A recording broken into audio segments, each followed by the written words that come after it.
évidemment une composition de gouvernement, d'un premier gouvernement, ça fait la une, non? Oui, c'est évidemment cette composition du gouvernement qui fait la couverture des journaux. Vous trouverez dans tous vos quotidiens ce matin des trombinoscopes pour vous y repérer. Voyez par exemple ici l'Humanité ou les Échos qui vous présentent le curriculum de chacun des nouveaux ministres. La question que beaucoup de journaux se posent, c'est celle de la couleur politique dominante du gouvernement. Gouvernement d'équilibre, estime La Croix, vous voyez. Équilibre d'une part entre la gauche et la droite et d'autre part entre les personnalités politiques et celles de la société civile. Mais ça, c'est l'opinion de La Croix parce que pour les autres journaux, non, c'est pas tellement équilibré. Regardez par exemple Libération et Le Figaro qui pour une fois sont d'accord et qui estiment, eux, que ça penche à droite. Gouvernement de centre-droit, dit Le Figaro, surtout de droite, écrit Libération.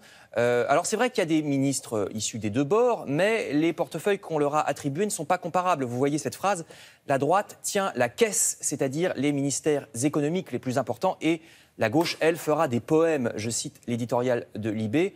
Autrement dit, les ministres de gauche, selon Libération, risquent de ne pas avoir beaucoup de marge de manœuvre puisqu'ils ne tiennent pas les cordons de la bourse, sans compter que le Premier ministre lui-même est issu de la droite, donc il faudra voir comment ça fonctionne à l'usage.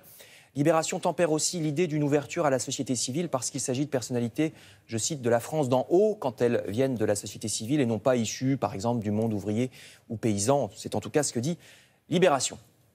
Alors c'est un gouvernement plutôt resserré, vous savez, 22 ministres en tout. Il y a 18 ministres de plein exercice et 4 secrétaires d'État.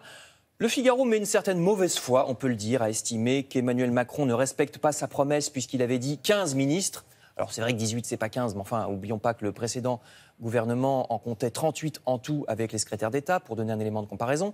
Ce qui est sûr, c'est que certains des nouveaux ministres posent un problème à la droite. Bruno Le Maire et Gérald Darmanin, nouveaux ministres, donc, sont mis au banc de leur parti, nous dit toujours Le Figaro. LR est très ennuyé puisque le parti n'a pas voulu lancer une procédure d'exclusion en bonne et due forme. Il se borne à constater, je cite, constater que les nouveaux ministres se mettent d'eux-mêmes en dehors du parti. D'ailleurs, le site internet Slate estime que la droite a tort. Voyez ce titre. La droite est idiote, je cite, de ne pas aller plus franchement vers le président Macron parce que du point de vue du programme, ils sont tout à fait compatibles, estime l'article.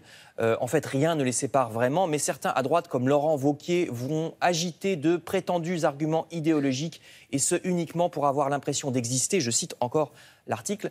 Et ce genre de comportement n'est pas à la hauteur de la crise que traverse notre pays, ni des réformes dont la France a besoin. C'est en tout cas ce que dit Slate.